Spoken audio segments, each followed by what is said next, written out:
성경 학개 1장 1절에서 11절까지 있는 말씀 보겠습니다. 구약성경 학개서 1장 1절에서 11절까지 있는 말씀.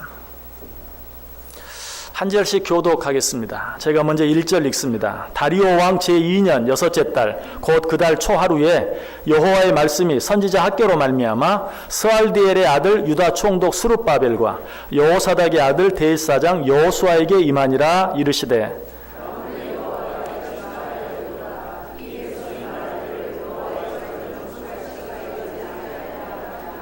여호와의 말씀이 선지자 학개에게 임하여 이르시되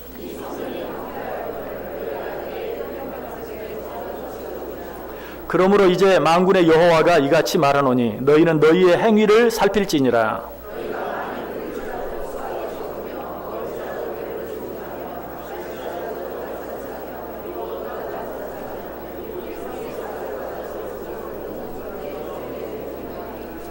만군의 여호와가 말하노니 너희는 자기의 행위를 살필지니라.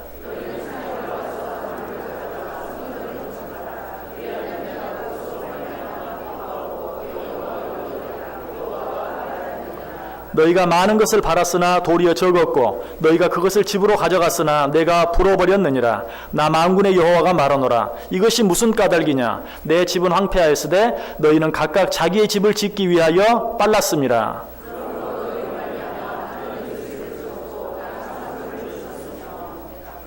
11절 같이 읽습니다. 내가 이 땅과 산과 곡물과 새 포도주의 기름과 땅의 모든 소산과 사람과 가축과 손으로 수고하는 모든 일에 한제를 들게 하였느니라. 아멘. 자, 우리 옆 사람들과 인사합니다. 참 잘 오셨습니다. 큰 은혜 받으시기 바랍니다.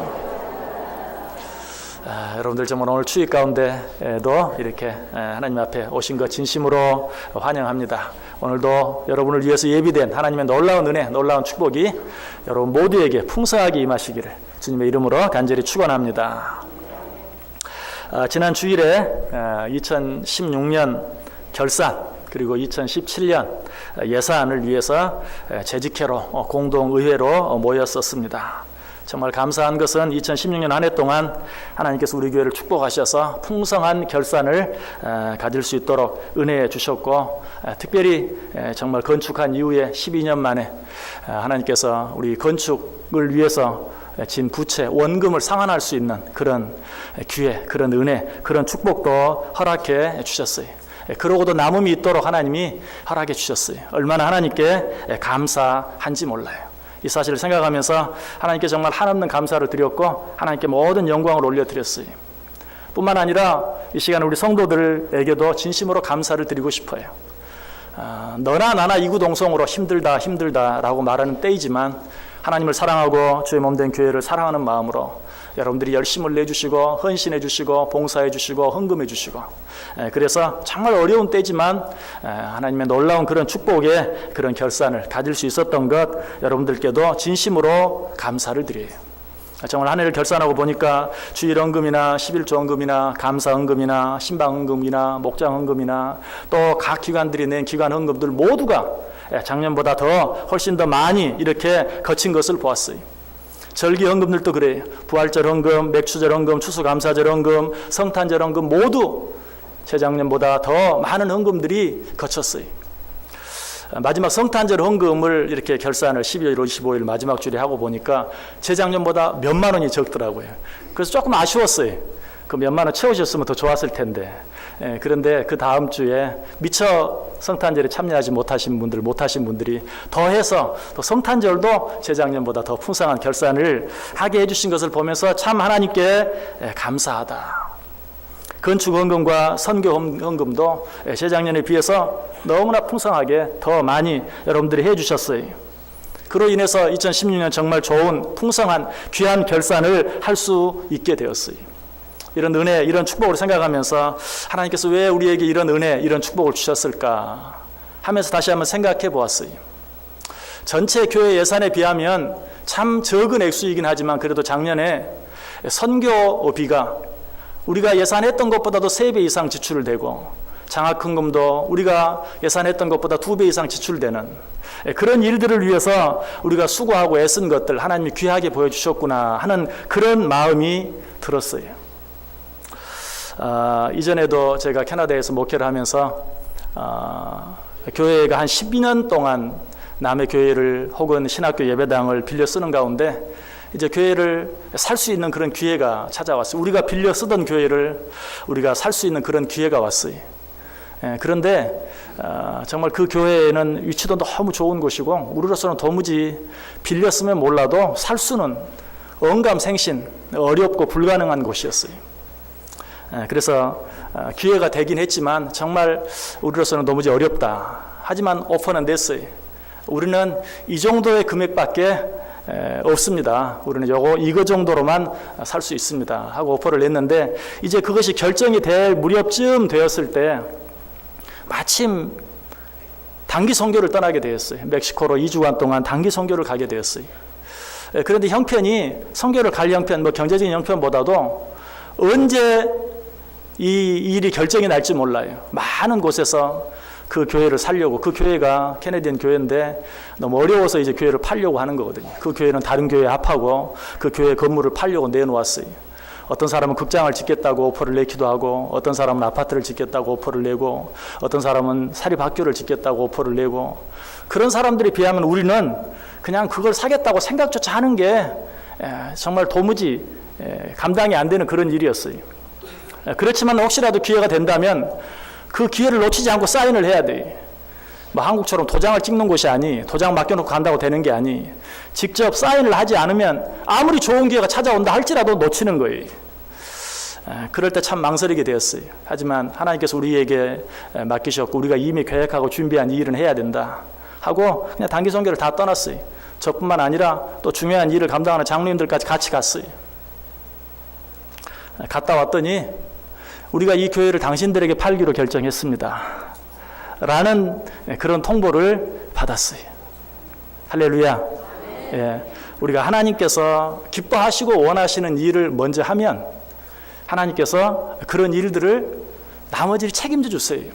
이번에도 적은 시작이고 적은 일들이지만 우리가 그 일들을 감당했을 때 하나님께서 이렇게 놀랍게 축복해 주시고 우리와 함께 해 주셨다라는 그런 정말 강한 확신, 그런 은혜가 내 속에 넘치는 것을 보았어요. 올 한 해도 계속해서 이런 일들을 우리가 더 잘 감당해 나아가길 원하고요. 특별히 여러분들의 주보를 보아서 아실 수도 있겠지만 올해는 또 우리가 돕는 기간이나 후원 기간도 2곳을 더 늘렸어요. 우리 같은 노예 안에 있는 제주 기둥교회도 우리가 좀 돕고, 또 우리가 캄보디아를 방문하면서 캄보디아 현지인이 직접 목회하고 있는 캄보디아 현지인 교회 생명빛 교회도 우리가 적지만 또 후원하기로 그렇게 했어요. 우리가 돕는 기간, 후원 기간들도 10기간으로 늘어났어요. 우리도 힘들고 어렵지만 이런 일들을 더 열심히 힘든 가운데도 더 잘 감당해 나아갈 때 하나님께서 이 한 해도 더 놀랍게, 더 풍성하게 축복해 주실 줄 믿습니다. 그런데 또 자세히 보다 보니까 헌금이 다 늘어난 건 아니. 줄어든 헌금도 있더라고요. 어떤 헌금이 줄었는가 봤더니 구제헌금도 좀 줄었고요. 장학헌금도 좀 줄었어요. 왜 그랬을까 또 한번 생각해 보았어요. 예전에 이런 말을 들은 적이 있어요. 구제헌금을 해도 장학헌금을 해도 내가 헌금한 대로 헌금이 쓰여지지 않고, 여러분 사실은 그러나 그런 일도 있을 수 있는 거예요. 그것이 꼭 잘못된 것은 아닙니다. 여러분들이 원해서 여러분이 원하는데 헌금을 했다 할지라도 교회가 긴급한 일들이 있거나 긴급한 필요가 있을 때는 교회가 의논해서 그런 일들을 더 합리적으로 사용할 수도 있어요. 그런 일을 꼭 잘못되었다고만 생각하면 안 돼요. 하나님께 헌금하면 정말 이제 교회에서 그 일들을 하나님 뜻에 맞게 잘 사용할 수 있도록 여러분이 기도해 주시고 맡겨주시면 돼요. 그러나 할 수 있다면 여러분이 헌금한 용도대로 사용하면 더 좋겠죠. 그런데 여러분 올해는 아까도 말씀드렸던 것처럼 여러분이 헌금한 선교비보다도 여러분이 헌금한 장학금보다도 훨씬 더 많이 2배, 3배로 우리가 사용을 했어요. 그러니까 혹시 그런 부분 때문에 안 잊혀서 헌금을 하지 못한 분이 계시다면 올해는 좀 더 이 장학헌금, 구제헌금 이런 일들도 여러분이 좀 더 힘써 주시면 우리가 더 많은 일들을 할 수 있을 것이. 구제헌금은 작년보다도 지출이 조금 줄었더라고요. 그래서 또 그것도 왜 그런가 했더니 작년에는 연말에 동사무소에 쌀을 기증하고 했는데 올해는 경황중에 그렇게 하지 못했어요. 하지만 구정 전에 시행하려고 합니다. 이 일을 통해서 우리가 좀 미진했던 부분들도 더 감당하려고 해요. 우리가 작년에 동사무소에 쌀을 기증할 수 있었던 것도 여러분들이 정성스럽게 낸 성미로 말미암아 가능했어요. 여러분들이 낸 성미헌금, 그것은 우리가 주일 오후마다 2부 예배를 마치고 식사하는데 사용합니다. 또 목회자들, 교역자들 또 식량도 제공합니다. 그리고도 좀 남아서 거기에 우리 교회가 보태서 작년에 불의 이웃을 위해서 동사무소에 쌀을 기증했어요. 올해도 그렇게 할 것이, 올해도 한 해 동안 성미 일을 위해서 수고하신 분들이 적지만 사실은 조금 남았다고 하지만 제가 생각했을 때는 남은 게 아니라고 생각해요. 모자랐을 거예요. 모자랄 때가 많거든요. 그때마다 채워놓고 그러다 보니까 나중에 조금 남는 것처럼 보이는 거예요. 그럼에도 그걸 감사헌금으로 교회에 냈어요. 이제 우리가 그것을 또 기반으로 해서 올해도 불우한 이웃들을 위해서 주민센터에 쌀을 기증하려고 해요. 여러분들이 이런 일들에 성미헌금도 이제는 좀 잊혀져 가는 일이죠. 예전에는 참 어려운 가운데 쌀을 한 자루씩 떼서 매주마다 가지고 와서 헌금을 했는데 이제는 그렇게 귀찮게 번거롭게 그런 것까지 해야 되나? 지금도 꼭 그런 방법이 아니라도 이 헌금에 참여할 수 있어요. 1년에 내가 쌀 한 포 교회 성미헌금으로 하면 가능해. 또 돈으로도 대신해서 성미헌금 할 수 있어요. 우리 성도들이 다 먹고 마시면서 교제할 수 있는 그 일, 또 불우한 이웃들을 돕는 그 일에 좀 더 풍성하게 쓰일 수 있도록 내가 그 일을 위해서도 헌금할 수 있는 것이. 올해는 이 성미의 부도 정말 차고 넘칠 수 있도록 여러분들이 이 일에도 보다 적극적으로 참여해 주시면 감사하겠어요. 그리고 건축헌금 작년보다 50%나 더 많이 나왔어요. 정말 감사한 일이. 그럼에도 불구하고 우리가 세운 예산에는 턱없이 모자랐어요. 어쨌든 교회에 건축을 하고 우리가 마땅히 갚아야 될 부채가 있기 때문에 기도하는 마음으로 예산을 세웠는데 여러분들이 정말 재작년보다 훨씬 애써 주셔서 정말 많이 풍성하게 해주셨어요. 더 할 말이 없어요. 너무 감사해. 그래서 올해는 사실은 예산액을 조금 줄여가면서까지도 그래도 우리가 이 목표를 한번 달성해 보자 라고 생각하고 예산을 세웠어요. 5,050만 원 세웠어요. 작년에 들어온 헌금은 3,190만 원이었어요. 올해 이 예산을 한번 채워봤으면 좋겠다 하는 마음이 들어요. 어떻게 채울 수 있을까 하는 그런 생각을 해보니까 여러분들이 매주일 드리는 헌금 한 달에 한 번만 건축헌금으로 월적헌금으로 드릴 수 있다면 이 목표도 틀림없이 넘치도록 채워줄 수 있겠다 하는 그런 생각을 해보았어요. 여러분에게 더 이상 인간적으로는 할 말이 없어요. 여러분 정말 수고하셨습니다. 애썼습니다. 감사합니다. 그런데 주마가편이라고 달리는 말에 채찍질하는 것처럼 우리가 해야 될 큰 일 앞에서 한 번 더 여러분들이 그 일을 협조해 주신다면 어떤 다른 일들에 손해보지 아니하고 마땅히 해야 할 일을 더 열심히 더 잘 감당하면서도 또 하나님께서 우리에게 허락하신 이 아름다운 재원을 위해서 이 빛을 탕감하는 부채를 탕감하는 그런 일들을 위해서도 우리가 더 잘 할 수 있겠다 하는 그런 생각이 들었어요. 이런 생각들을 하면서 오늘 본문 본 말씀이 생각이 났어요. 왜 건축헌금이 다른 헌금들 다 열심히 여러분들이 다 열심히 기쁜 마음으로 넘치도록 하는데 왜 건축헌금은 이렇게 우리 생각보다 적게 거칠까? 왜 그럴까요? 어쩌면 당연할지도 몰라요. 왜? 이미 건물이 다 완공되었잖아요. 좋은 건물에서 예배 드리고 있잖아요.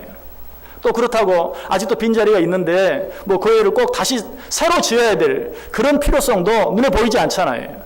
그렇기 때문에 건축헌금에 좀 소홀히 해지는 게 당연해요. 이해합니다. 그러나 여러분 기억하시기를 바랍니다. 건물은 아름답게 완성이 되었지만 그러나 이 건물을 짓느라고 우리가 지게 된 부채를 다 청산한 것은 아니에요. 이 교회를 아름답게 애써서 지어서 입당 예배를 드렸지만 헌당 예배를 드린 것은 아니에요. 우리가 이 일을 위해서 지금도 계속해서 수고하고 애써야 돼요. 그러면 혹시라도 최근에 우리 교회 오신 분들 모르는 게 당연하죠. 무슨 성전 건축이야? 건물도 좋은데 그리고 또 아직 빈자리도 있는데 그러나 이런 일들을 알려드릴 필요성이 있겠다 하는 마음으로 이런 말씀들을 드려요. 그러면서 오늘 본문이 생각이 났어요. 사실 이 본문은 신년 특별 새벽기도회 하면서 첫 시간, 이번 신년 특별 새벽기도회 학교에서 1장, 2장 전체를 생각해 보았어요. 첫 번째 시간에 이 말씀 드렸어요. 자, 1절 말씀에 어떤 말씀이 있습니까? 다리오 왕 제2년 여섯째 달, 곧 그 달 초하루에 여호와의 말씀이 선지자 학교로 말미암아 스알디엘의 아들 유다 총독 스룹바벨과 여호사닥의 아들 대사장 여호수아에게 임하니라. 자, 이 학교에서의 말씀이 어떻게 시작하고 있습니까?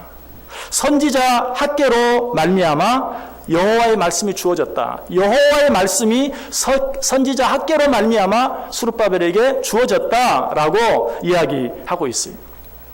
다시 말해서 지금부터 하는 말은 학교가 하는 말이 아니고 학교 선지자가 하는 말이 아니고 하나님께서 하시는 말씀이다. 이 사실을 한 번만 강조한 게 아니라 2절에서 만군의 여호와가 이같이 말하여 이르노라.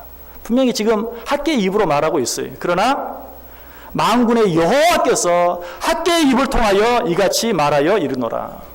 왜 이런 말을 1절에서도 한번 이야기하고 2절에서도 이야기할까요?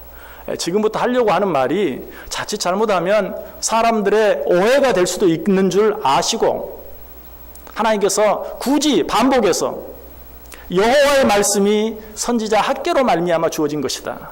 만군의 여호와가 이같이 말하여 이르노라 라고 말하고 있어요. 자, 이렇게 조심스럽게 주시는 말씀의 내용은 무엇이었습니까? 2절 다시 보세요. 만군의 여호와가 이같이 말하여 이르노라. 이 백성이 말하기를 여호와의 전을 건축할 시기가 이르지 아니하였다 하느니라. 제가 왜 이 말씀이 생각이 났냐면 저는 이 말씀을 이렇게 적용해 보았어요. 너희들은 성전 건축이 다 끝났다고 생각하는데 사실은 아니다.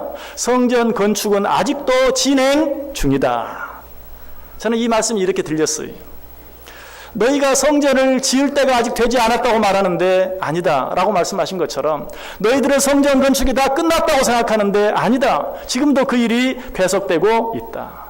이스라엘 백성들이 왜 성전을 건축할 시기가 이르지 않았다고 말했습니까? 자신들의 형편이 너무 힘들었어요. 어려웠어요. 그들은 바벨론에서 오랫동안 포로 생활하다가 이제 막 돌아왔어요. 폐허가 된 자기 고국에 돌아온 거예요. 그 폐허가 된 고국을 다시 다 고치고 수리하고 해서 살아간다는 것, 없는 농토를 만들어서 농사도 짓고 해야 될 일이 너무 많아요. 그래서 그들은 생각했어요. 우리가 지금 우리 자신을 위해서 해야 할 일도 너무나 많습니다. 이 일들을 다 제껴두고 지금 하나님의 전을 건축하는 것 아직 시기가 되지 않았습니다. 시기상조입니다. 아직 그럴 때가 아닙니다. 어떻게 보면 참 당연한 이야기, 일리가 있는 이야기. 그런데 하나님께서는 그렇게 말하는 이스라엘 백성들에게 서운하셨던 것 같아요. 그 서운하신 마음이 2절에 다시 잘 표현되어 있어. 다시 보세요. 만군의 여호와가 이같이 말하여 이르노라. 이 백성이 말하기를 여호와의 전을 건축할 시기가 이르지 아니하였다 하느니라. 여기 이스라엘 백성들을 이 백성이라고 부르고 있어요. 하나님은 주로 당신의 백성들을 내 백성이라고 불러요. 내 백성이. 그런데 이 백성이라고 말한 것을 보면 그 마음이 좀 서운하셨던 것 같아요. 그런데 실제로 이스라엘 백성들은 힘들었어요. 지금 농사 짓고 살아가는 것만 해도 힘들어요. 그런데 왜 하나님께서 매정하게 그런 형편 아시면서 왜 그렇게 서운하셨을까? 그것은 지금 이스라엘 백성들이 하나님의 전을 건축할 시기가 이르지 아니하였다고 말하는 것이 단순히 그들의 형편이 어렵기 때문만은 아니었기 때문이 그 사실이 3절 4절에 나와요. 여호와의 말씀이 선지자 학개에게 임하여 이르시되 이 성전이 황폐하였거늘 너희가 이때에 판벽한 집에 거주하는 것이 옳으냐. 너희들 지금 먹고 살기가 너무 힘들다고 말하는데 너희들이 살고 있는 집을 봐라. 판벽한 집에 살고 있지 않느냐. 판벽한 집이 어떤 집인 줄 아세요? 여러분 정말 너무 급하고 힘들면 어때요? 대충 그냥 통나무 갖다가 오두막 짓고 살겠죠. 근데 이 판벽한 집은 그런 오두막 집이 아니에요. 나무를 가져다가 대패질 잘해서 아름답게 장식해서 지은 집이 판벽한 집이. 너희들이 힘들고 어려운 것은 안다. 그렇지만 너희들의 집은 나무를 가져다가 대패질까지 해서 판자를 반들반들하게 잘 만들어서 너희들의 집을 지었지 않느냐. 왜 그러면서도 아직 여호와의 전은 건축할 때가 되지 않았다고 말하느냐라고 책망하고 있는 것이. 여러분 정말 요즘 어렵죠. 정말 어렵습니다. 정말 올해는 정말 모든 경제도 더 활성화되고 더 잘되는 그런 한 해가 되었으면 좋겠어요. 그런데 아무도 장담할 수는 없어요. 아무도 내일 일을 알지 못해요. 자, 그런데 우리가 이런 상황 가운데서도 우리 자신들을 한번 생각해 봐야 돼요. 그래서 오늘 하나님께서도 5절에 그렇게 말씀하시죠. 그러므로 이제 만군의 여호와가 이같이 말하노라. 너희는 너희의 행위를 살필지니라. 내가 너희 형편과 처지를 모르는 것이 아니다. 안다. 포로에서 돌아와 얼마나 힘든지 얼마나 어려운지 안다. 그러나 너희들은 판벽한 집에 살면서 왜 여호와의 전은 건축할 시기가 되지 않았다고 말하느냐. 너희 자신을 살피라라고 말하고 있어요. 여러분, 우리가 어렵긴 하지만 부족하긴 하지만 그러나 이전에 비하면 얼마나 풍족하게 살아가는지 몰라요. 요즘에도 식당에 한번 가보세요. 참 어렵다 하는데도 정말 그 말이 도대체 어떤 어려움인지 모를 정도로 가는 식당마다 차고 넘쳐요. 예약을 안 하면 자리가 없는 경우가 허다해요. 참 우리나라가 잘 먹고 잘 살게 되었구나 하는 것을 느끼게 돼요. 물론 그렇다고 해서 다 풍족한 것은 아니죠. 중요한 것은 무엇입니까? 아직도 우리 속에 감사가 없고 만족감이 없다는 것이, 더 많은 것들을 원하기 때문에, 더 편한 것들을 원하기 때문에. 지금 분명히 이스라엘 백성들은 판벽한 집에 거하고 있어요. 어떻게 보면 포로에서 돌아와 그만큼 사는 것, 정말 그들이 하나님께 감사하고 찬송해야 돼요. 그럼에도 불구하고 이보다 좀 더 나은 생활, 좀 더 편안한 생활, 좀 더 풍족한 생활, 그러다 보니까 끝이 없어요. 그래서 하나님께서 말씀하시는 것이 너희 행위를 살필지어다. 내가 너희 힘들고 어려운 것을 모르는 것은 아니다. 그러나 정말 여호와의 전을 위해서 너희가 그 일도 하지 못할 만큼 힘들고 어려운 것이냐. 너희들의 모든 일들은 너희가 열심히 하고 있지 않느냐. 그리고 나서 8절에 뭐라고 말합니까? 너희는 산에 올라가서 나무를 가져다가 성전을 건축하라. 그리하면 내가 그것으로 말미암아 기뻐하고 또 영광을 얻으리라. 너희들이 산에 올라가서 나무를 가져다가, 이 말이 무슨 말인 줄 아세요? 너희들 지금 솔로몬이 지었던 그 성전 너희들이 한번 지어보겠다고 생각하느냐? 그런 생각하지 말고, 나 그거 원하지도 않는다. 너희들의 형편이 지금 얼마나 어려운지 내가 안다. 그런 생각하지 말고 너희들 집 뒤에 있는 산에 가서 너희들 집 지을 때 사용한 그 나무 가져다가 여호와의 전을 건축하라. 무슨 말이냐면 할 수 없는 일 생각하지 말고, 아유 어떻게 우리가 솔로몬 성전 같은 집을 짓겠어요. 그런 말 하지 말고 너희들이 할 수 있는 일을 지금 해라. 그것으로 말미암아 내가 기뻐하고 그것으로 말미암아 내가 영광을 얻겠다. 내가 나 자신을 아는 것보다 우리 하나님이 나 자신을 더 잘 알아요. 내가 정말 죽겠다고요? 그럼 하나님은 더 잘 아세요. 내가 나 자신에 대해 힘들어하는 것보다 우리 하나님은 더 안타까워하세요. 그 하나님 말씀하세요. 다른 거 생각하지 말고 너희 집 뒤에 있는 산에 올라가서 너희들 집 지을 때 사용한 그 나무 가져다가 여호와의 전을 건축하라라고 이야기하고 있어요. 그렇게만 하면 나는 그것으로 기뻐하고 나는 그것으로 영광을 얻겠다라고 말해요. 사도 바울이 뭐라고 말했습니까? 할 마음만 있으면 있는 대로 받으실 터이요 없는 것은 받지 아니하리라. 없어서 못하는 것 절대로 염려하지 마세요. 걱정하지 마세요. 하나님이 그거 원하지 않아요. 그러나 혹시라도 좀 더 잘 살기 위해서, 좀 더 편안하게 살기 위해서, 좀 더 풍성하게 살기 위해서 혹시라도 하나님의 일을 뒤로 미루고 있지 않느냐. 그렇다면 그러지 말고 지금 할 수 있는 일, 그 일부터 해라. 내가 그 일을 통해서 기뻐하고 영광을 받겠다. 너희들이 그렇게 하지 않으면 성경이 뭐라고 말합니까? 구멍 뚫린 전대에 너희들이 수고하고 애쓴 수입을 넣는 것과 같다.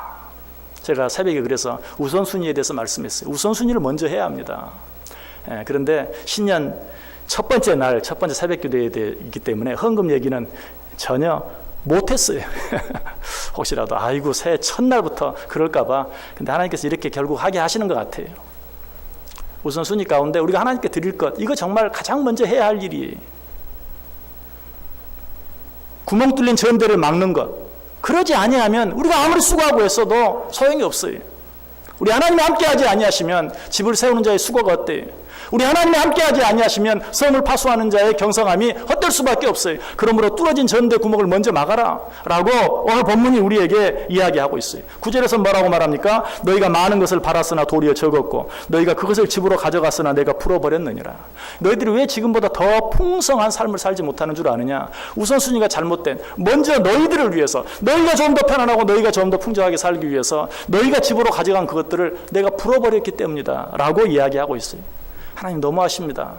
우리가 욕심이 많은 게 아니라 하나님이 너무 욕심이 많으십니다. 아니, 하나님께서 먼저 하나님께 드릴 것을 구별하기만 하면, 육적인 일보다 영적인 일을 먼저 행하기만 하면 나머지 것은 어때요? 먼저 그의 나라와 그의 의를 구하라. 그리하면 이 모든 것을 너희에게 더하여 주시리라. 하나님 우리에게 어쩔 때는 좀 야속한 것 같고 무리한 것 같은 요구를 하시는 것은 그보다 더 큰 것들을 준비하시고 그것을 주시기 위해서 그렇게 하시는 것을 믿으시길 바랍니다. 그래서 오늘 성경은 한 번 더 우리에게 이야기, 너희 행위를 살필지어다. 그리고 9절 뒷부분에 보면 이것이 무슨 까닭이냐, 내 집은 황폐하였으되 너희는 각각 자기의 집을 짓기 위하여 빨랐습니다. 여러분 힘드시죠? 어려우시죠? 정말 말도 할 수 없을 만큼 힘들고 어려운 가운데 있는 분들 많이 있어요. 그런 가운데도 어떻습니까? 내 건강을 위한 일, 내 자녀를 위한 일, 그런 일들은 얼마나 우리가 발빠르게 움직입니까? 어렵지만 힘들지만 그런 일들은 양보할 수 없어요. 그런 일들은 뒤로 밀어놓을 수가 없어요. 우선 그 일부터 하고 봐요. 오늘 하나님 그걸 이야기해요. 너희들 자신의 집을 짓기 위해서는 얼마나 빨랐느냐. 그러면서도 하나님의 전을 위해서는 왜 그렇게 굼뜨게 아직 그럴 시기가 되지 않았다고 시기상조라고 이야기하느냐라고 말하고 있어요. 그리고 마지막 10절 11절에 그러므로 너희로 말미암아 하늘은 이슬을 그쳤고 땅은 산물을 그쳤으며 내가 이 땅과 산과 곡물과 새 포도주와 기름과 땅의 모든 소산과 사람과 가축과 손으로 수고하는 모든 일에 한제를 들게 하였느니라. 다시 한번 말해요. 너희가 수고하고 애쓴다고 되는 게 아니다. 하나님이 함께 하셔야 된다. 하나님이 함께 하시면 되지만 함께 하지 아니하면 되지 않는다. 이것을 믿느냐? 그렇다면 먼저 할 일 먼저 하고 나중 할 일 나중 하라. 여러분 이 말씀을 무서운 징계, 책망의 말씀으로는 듣지 마세요. 이 말씀을 바꾸면 무슨 말이 돼요? 먼저 그의 나라와 의를 구하라. 그리하면 다른 모든 일을, 다른 모든 축복을 내가 너희들에게 더하여 주겠다라고 약속해 주시는 것이. 저도 오늘 이 뒷부분 얘기는 안 하고 앞부분 정말 감사했습니다. 하나님께서 우리 축복해 주셨습니다. 여러분이 정말 애쓰고 수고하셔서 정말 지난 한 해 정말 하나님께서 원하시는 일들 감당하고도 남음이 있었습니다. 라고 말씀을 마치고 싶어요. 그러나 하나님께서 우리의 또 부족한 부분들을 또 한번 생각하게 하시고 또 이런 일들을 알지 못해서 행하지 못하는 분들을 위해서 한 번 더 말씀드리는 것 뿐이에요. 여러분 이 한 해 여러 가지 헌금들 위해서 한 번 더 이 시간에 마음에 작정할 수 있으면 좋겠어요. 여러분 우리가 작년부터 주정헌금 시행했습니다. 주일마다 정한 마음으로 드리는 헌금입니다. 그리고 건축헌금, 이 건물을 짓기 전부터 준비하고 애써서 헌금하고 또 건물을 짓고 나서도 지금까지 계속해서 하고 있어요. 혹시라도 건축 다 끝났는데 교회를 또 지을 건가? 이런 생각하시는 분들 아직도 우리가 해야 될 일이 있는 것을 생각하시고 올 한 해 아까 말씀드린 것처럼 여러분들이 정말 주정헌금으로 드리는 헌금을 월정헌금으로 월 한 번씩만 드리면 우리가 예산 세운 대로 정말 건축헌금이 넘치는 은혜 올해는 꼭 있게 될 줄 믿습니다. 또 선교헌금과 구제헌금, 선교헌금과 전도헌금 있습니다. 장학헌금 있습니다. 구제헌금 있습니다. 이런 봉투들은 뭐 하는 것인가 생각했던 분들 액수, 여러분 그것은 정말 여러분이 알아서 하는 거예요. 여러분의 형편 안에서 최선을 다하면 그것에 대해서는 말할 수 없어요. 여러분의 형편에서 여러분 최선을 다하면. 그러나 제가 간절히 바라는 것 한 가지가 있다면 교회가 정한 모든 헌금, 요즘에 가끔 교회에 뭐 그렇게 헌금 종류가 많은지 몰라 라고 말씀하시는 분들이 있어요. 그러나 이 모든 헌금들은 다 성경 안에 말씀 안에 있는 헌금들입니다. 액수는 여러분의 형편 안에서 여러분이 최선을 다해서 하나님 앞에서 약속인 줄 알고 정하시되 간절히 바라기는 교회가 정해놓은 헌금에 우리 온 성도들이 한 분도 빠짐없이 참여하면 좋겠다. 하나님이 정말 그렇다면 그렇게 하기만 하면 약속하신 것처럼 우리 교회 놀랍게 축복하시고 하나님의 큰 일들 감당할 수 있도록 축복해 주실 줄 믿습니다. 이 한 해 이 일 충성하고 헌신함으로 여러분 자신이 복을 받고 여러분의 가정이 복을 받고 우리 교회가 정말 복을 받는 이 마지막 때 하나님께서 이 교회를 통해 이루시길 원하는 일들을 더 잘 감당해 나아갈 수 있는 복된 한 해 꼭 될 수 있기를 주님의 이름으로 간절히 축원합니다. 기도하겠습니다. 사랑과 은혜가 충만하신 하나님 감사합니다. 지난 한 해 우리와 함께 해주시고 우리를 축복해 주신 것 감사합니다. 무엇보다도 모든 것이 주의 은혜인 줄 알고 감사하며 하나님 앞에 찬송하며 지난 한 해 보낼 수 있도록 은혜 주신 것 감사를 드립니다. 이 한 해도 하나님께 맡겨드립니다. 먼저 하나님 생각하고 먼저 하나님 나라 생각하고 먼저 하나님의 의를 구하며 나아갈 때 이 한 해 우리들 자신과 우리 가정과 우리에게 맡겨준 산업과 우리 교회 위에 놀라운 은혜와 축복이 임하는 복된 한 해 되게 해 주옵소서. 예수님의 이름으로 기도드리옵나이다. 아멘.